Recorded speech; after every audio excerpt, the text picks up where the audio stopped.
If you make a pact with me right now that will curse your entire bloodline, I will make sure that you get away with your crime and you live a rich life. Hi. Hi.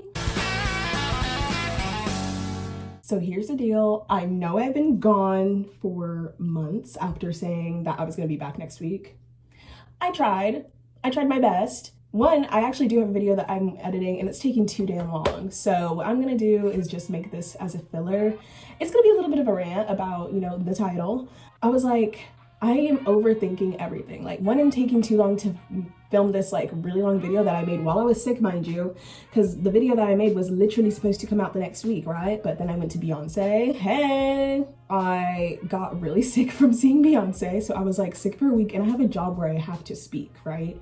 So it was a lot. I literally would come home and go to sleep after the 2 days that I took off. Like, I was still sick. Capitalism. After those 2 days that I was sick and I stayed home, I just kept going in because I have to pay bills, and I would be so exhausted after because I literally was still sick and I was forcing myself to work, which is, you know, not of God in my opinion, but you know, all that to say, I was extremely tired that entire week, and then it was like lingering, like it was not going away. And then a couple weeks after that, you know, I spent a week after I was done being sick trying to edit that video in little pieces, but it's just so long, guys. Like, I'm still gonna post it and you're gonna hear my voice. I was like really sick in it. I was still coughing. It's just really fucking long. So I was like spending all this time trying to edit that video instead of just making a quick one like this. Also, what is like halting production on that video, I was having crazy GI issues this past week.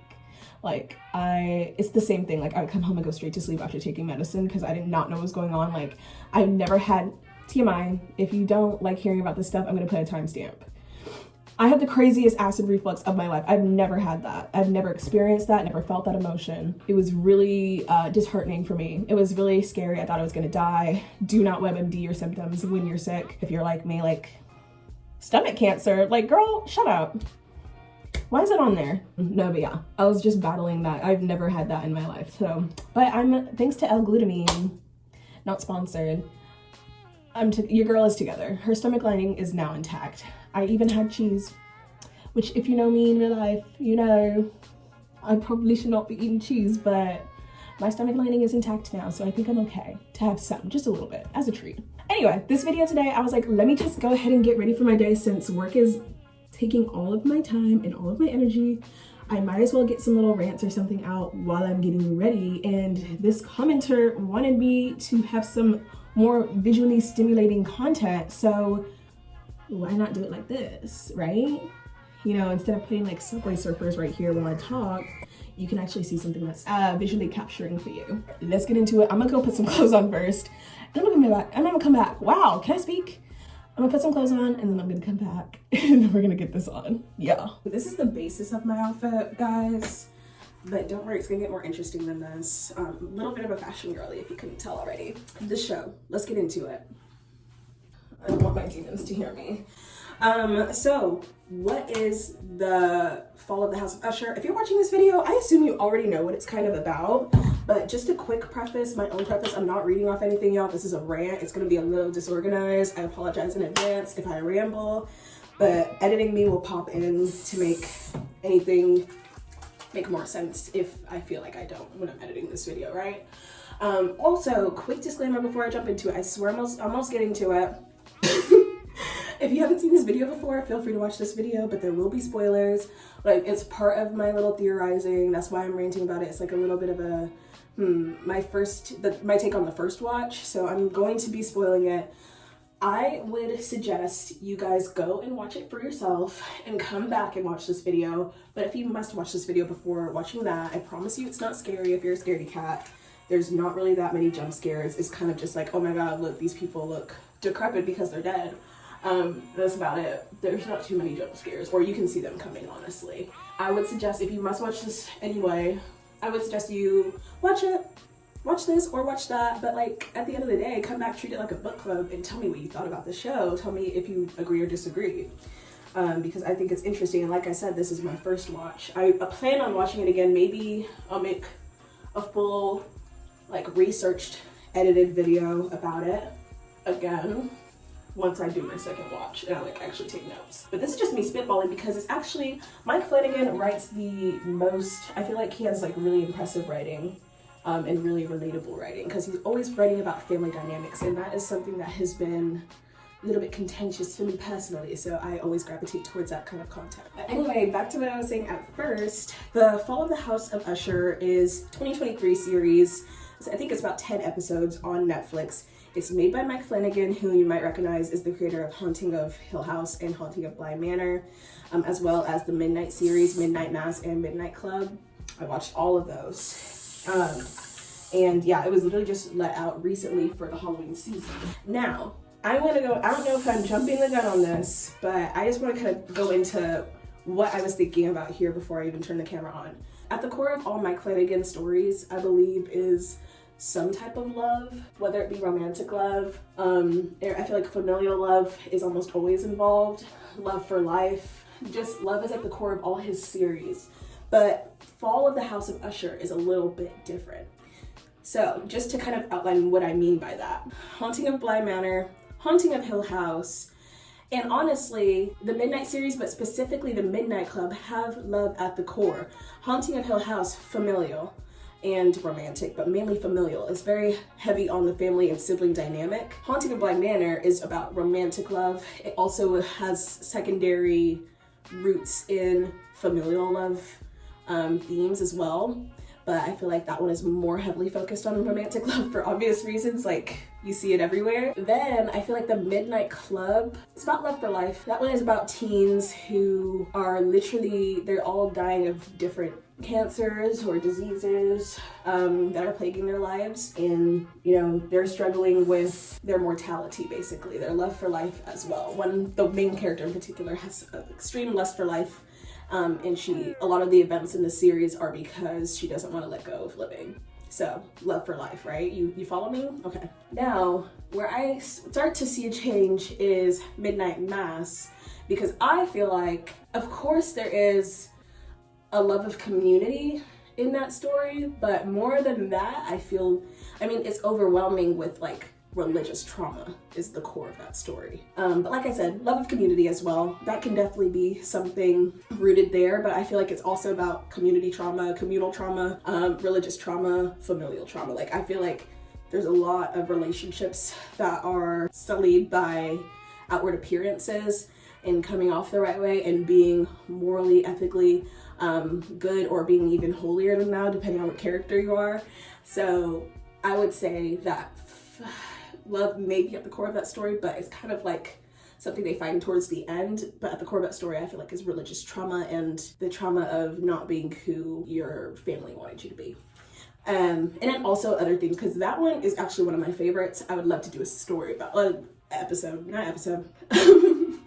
would love to make a video about that series in particular and do a deep dive, but I have to watch that for the second or third time. Now, I feel like Fall of the House of Usher is, I struggle to say love is at the core of this one, because it's more about greed. It's more about what would you give? What would you sacrifice for riches? And I don't feel like love is at the core of that story. I feel like the only way you can argue that is if you're saying the lack of love is at the core of that story, because lack of love for the bloodline. And here's why I say that. Now, if you watch the series, it's focused on brother and sister. Their names already are lost on me. But it's a brother and sister who grew up together. Sister's very headstrong. Brother, I don't know why I feel like I need to say this, but he's almost like a little leech. His sister is headstrong and he's just kind of there. And they both want riches because of the way that they grew up poor, which, story of most Americans' lives. But they grow up with a mother who tries to instill good values within them, but those kids see their mother go through so many trials and tribulations that, those wants that she has for her kids kind of fall on deaf ears, and they don't really end up having those same morals as their mother did, because these kids grew up seeing what it got her. And she dies in the first episode. That's not really a spoiler. The kids then kind of grow up, and one of them already has a couple of kids. And basically the story follows the brother literally trying to climb the corporate ladder, but he's getting fucked over. It's capitalism. He's getting fucked over by his boss, but his boss kind of frames it no, you're coming up in the company, don't go and try and be a competitor with me even though you brought me this idea. It's just very much a story of like, oh, I had a product. Ooh, that's what. I had a product that I was going to sell to you as a billionaire, and here you are rejecting me. I come back because I'm like, dude, this is a really great deal. You're missing out. And lo and behold, he's already patented it or something. It's already in the works. He's already about to start selling the shit that you were coming to market him with. They stole your idea, basically. And instead of just taking that L and not associating with that guy anymore because he's fucking greedy, you instead go into business with him. And then when bad shit finally is about to get exposed about the company, bad ethics, bad practices about to get exposed about the company, he's gonna use you as a scapegoat. But you end up helping him. I can't explain exactly what happens. You have to go watch the series. But you basically do a double cross on one of your friends. Is basically, you do a little razzle dazzle, whatever. It ends in the company's favor. He did something legally. So like there was going to be a case against the entire company. But this brother, he literally made the outcome favorable for the company in order to protect that boss that screwed him over and in order to get in good, even better with him. So imagine that boss that you now did that for is now like, oh my God, you're my favorite, you're my right-hand man, you're going to be in the office right next to me now. It's kind of that vibe, you know? Now he's like giving him shit because he's proved that he's loyal to his company. And that night, it's at a party where he does this. That night, the brother and sister scheme to basically kill him, right? So they do that, and on their way to go create their alibi, they're gonna go to a bar, and they actually walk into a bar that's not really there. It's kind of a mirage, and they meet Death. And Death, basically after a night of, you know, her acting like a regular person, she kind of exposes to them that she knows what they did. And nobody could have known what they've done because no one was in the room. So the way that this bartender knows everything about who they killed and why is kind of suspect to them, right? Would you not believe someone if they came to you and said, I know what you did this night, you did this and this, and I know it's for these selfish reasons? Would you not believe them right away? Because I feel like they believe them in the moment. They will later act like they didn't and act like that was a fucking crazy folie à deux, like a joint delusion. Anyway, Death basically comes and tells them, if you make a pact with me right now that will curse your entire bloodline, I will make sure that you get away with your crime and you live a rich life. And your kids will live a rich life, but maybe only for 30, 40 years. And they're like, deal. Now, this is what I was thinking about. Because we flash forward to, I believe, the 6 or 7 kids that this brother has, being kind of in their adult bag. They're all adults. One of them even has a grandkid. Her name's Lenore. Lenore is amazing. Also, this story heavily follows like themes of Edgar Allan Poe poems, which I thought was really kind of kind. It kind of served kind because we love Edgar here. But yeah, here's where I take issue because, as I said, these are all 6 of these are the brother's kids. There was a gorgeous, gorgeous, beautiful wife that he had before he even did all of the shit with the court case, like screwing over his boss and killing him. He had a wife and they had 2 kids before he even met with Death and made the pact that cursed his bloodline. So that right there is where I take issue. You already have 2 kids, yet you're making a pact that your bloodline will be cursed and probably die in like 40-ish years. Is that not evil to you? Is that not fucking evil? Bear in mind, Death did not say that if you don't make this pact with me, they will suffer. She's just saying she will promise you that they will be rich. She's promising you that you won't go to jail. She's not telling you that she will make your kids poor, which I assume means they have free will still, right? So for you to go ahead and not even gamble on your unborn children, but gamble on your already born, already 1 and 2-year-old babies is fucking evil. And I didn't realize that until I was done watching the series.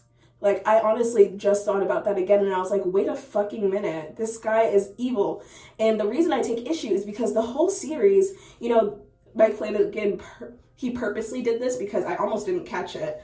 You know, purposely, we're looking at the woman, the girl, the sister of the brother, right? Of the man in the story, the main man in the story. And she doesn't have any kids, and she seems kind of selfish, which, I mean, I feel like I'm selfish and I don't have kids, so I kind of get it.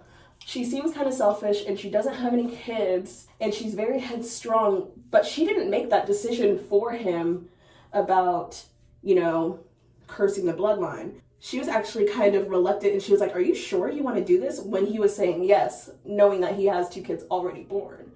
She was kind of looking at him, and she was like, okay, well, I mean, the vibe I got from that was like, okay, well, if you're okay with cursing your bloodline, but you already have 2 kids, I'm definitely good, because this is on you. Like, I don't have any kids, brother. So I see where she's coming from now. And I feel like throughout the story, because she's so headstrong, I have this feeling like they were trying to make her out to be the bad guy, because the brother's wife that he had those 2 kids with, she also didn't feel a good vibe about the sister. But it's not the sister she should have had an issue with. She didn't know that her own husband was just as, not even just as, more evil. Because how are you going to give up the lives of your 2 children or make sure that they're cut short and they're already born? Like, I don't care if that means they have riches their whole life. Those kids were miserable. None of them had, like, good lives. They were all tumultuous. Money just complicated things. And I feel like money always complicates things, but, and not to say, like, I'm a fan of the rich people, but they didn't have a life that I would have wanted to have. I feel like a lot of us, you know, things would be better with money, right? I'm not doubting that at all. I'm always saying that. But when you grow up with that silver spoon in your mouth, you really do come out differently. And those kids did. And you could tell that they were miserable. So was it worth it? I thought it was a really interesting plot point to realize and like look back on, that, you know, we're sitting here trying to act like the sister is greedy when the source of the greed was actually from the brother already sacrificing his 2 young kids that he had in the first place. And then, guys, remember I said he has about 6 kids or something like that. He went on to have bastard kids. Well, he didn't marry, they got divorced. His first wife, they got divorced. And the kids that came after that were all different mothers. Yeah, it's just a mess. It's just a hot fucking mess. It's really interesting. I don't know. I thought about that and I was like, it comes back to the core of the story. Like, what would you do for greed and riches? Like, you would cut all of your kids' lives short, even if they are rich. But were they rich in friendship, like real, actual friendship? The first bastardized daughter was not rich in friendship. She was literally girl bossing harder than the rest of the fucking clan. And what did that get her? She was ready to die. She didn't give a fuck. The other ones were running away from it a little bit more. And then also, in doing what he did and getting that money, he also outcasted the original mother of the first 2 kids. And she ended up killing herself, which we find out later in the series too. So it's like, you hurt everyone around you. And you have marketed an opioid to the entire world that is killing hundreds of thousands of people a year. And you really see, they do this really cool imagery of like bodies dropping from the ceiling or from the sky towards the end of the series when it's coming down to just like the brother and sister. It's a fucking mess. It's horrible. And I honestly haven't even I need to watch it again to do like a full analysis, but that was mainly my, like, it's crazy. That was mainly my thoughts on it. I'm gonna come back if I have more. But yeah, I just think it's interesting because also, guys, the way that the brother kind of betrays his sister. Sorry that this angle is like so random. That's awful. The way that the sister is literally betrayed towards the end in death as well, because the part of the pact was that the brother and sister die at the same time. The brother kills her, and I just thought that was interesting because also at the core of the story, I feel like is just, you know, patriarchal. It's very much in a setting like when they were growing up, it's definitely like more of a patriarchal time than any time recently. Like I almost want to say they're boomers, but I have to fact check that. No, they're definitely boomers because I feel like the brother and sister were definitely in their 60s in present day. That's like late boomer. But yeah, I think that it's very interesting how, you know, patriarchal undertones are in this story, because I feel like that also has to deal with, you know, the sister seeming like the bad guy the whole time until you realize that dude literally sacrificed his current children that he had at the time, his like already alive, already born, breathing children. And you see him kind of act like it didn't even happen throughout the story, and he kind of gaslights her. Wow, I'm just realizing that this is also just like, you know, it's really, Mike Flanagan is really highlighting the link between patriarchy and also capitalism. Why did my voice just do that? Let's ignore that.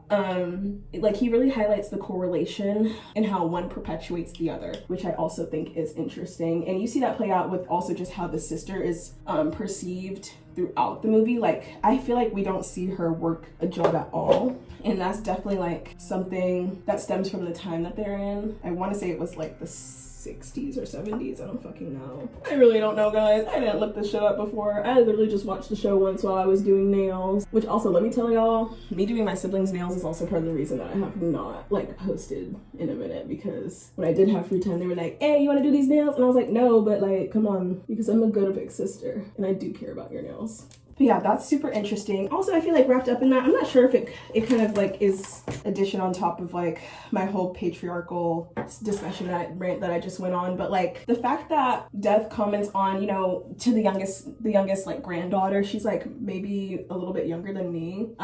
Maybe she's a teen, I don't know. Her name is Lenore, and in the story, she's commented on as the one who's like most like the first wife, the mother of the first two kids, because she's the first son's daughter. So the grandfather has always said that she's so much like Annabelle Lee. She's so much like my first wife. She has good ethics, good morals. She's a sweetheart. And you know, Death comments towards the end, because Lenore's death, spoiler alert, comes towards the end, and Death is like, you know, I don't know why y'all act like you don't know what bloodline means. Like, even she's gonna die. She's easily the best character in the show, guys, because she's the only one who's like, she doesn't deserve anything. She doesn't even deserve the family she's with. She watches her mother go through some bullshit.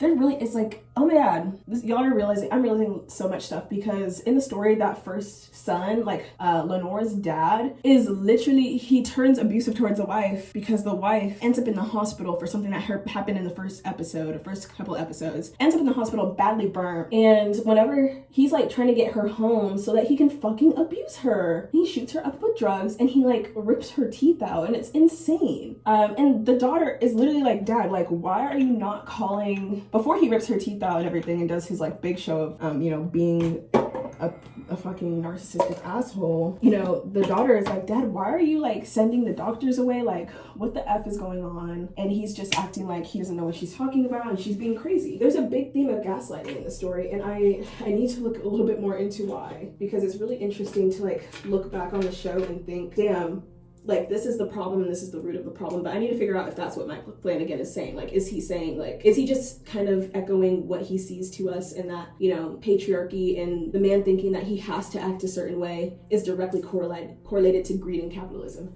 Because I would agree, because, you know, capitalism is a source of men running the economy. So I think it stands up. I think that would stand up in court, guys. What do you think?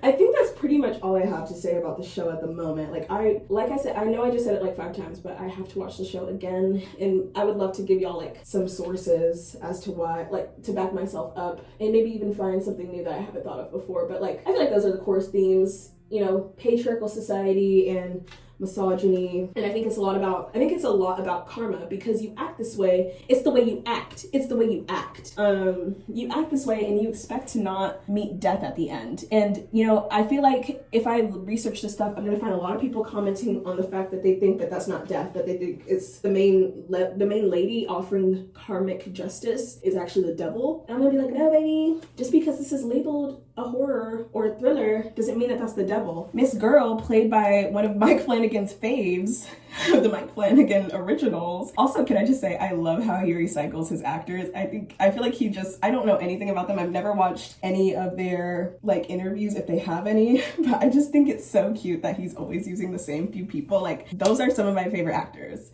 Like, the same actors from Gerald's Game, the same actors from all of the Haunting series and all of the Midnight series, they're in this one. And then he has on a few extras, which I think it's really cute. I don't know why.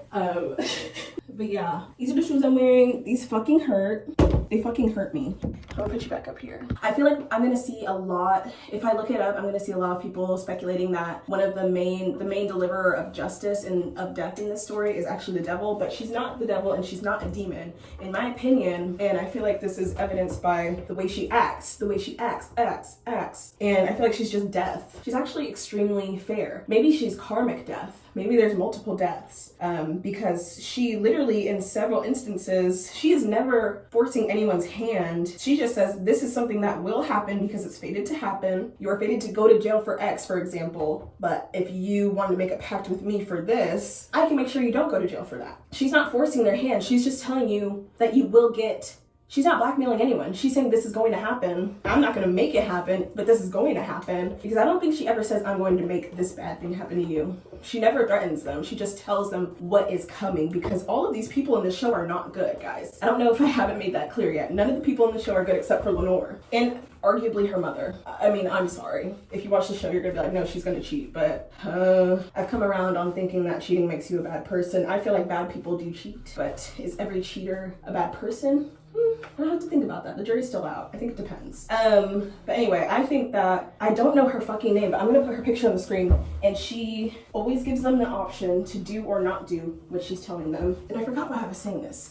Oh, and she's not, and I beg to differ on saying her that she's the devil, because, and again, this is just me like assuming that people are gonna be stupid on the internet and call her a demon, but I honestly have not looked it up at all. She literally, when it's the end of the season and she's going to give Lenore her death, she literally sits her down and it's like, look, I don't know why they didn't think that the bloodline, they didn't understand what bloodline fucking means. Like, nobody understands what it means. Did they not expect you to die when I said that? They still had you. They still made it so that you could potentially be alive. So I don't know why they did this, but just know that your death is for a reason, and it's gonna bring good things to your mother because she's a good person, and she's gonna do X, Y, and Z in your name because of the way you saved her life. Which I'm not gonna go through how she saved her mother's life. Watch the show before, and she gives her a peaceful death. Conversely, her father, she's like, it's the way you act. You're dying like this because it's the way you act. I'm sorry I'm doing that so much. It's so funny. You're dying like this because it's the way you act. She's like, I was gonna just,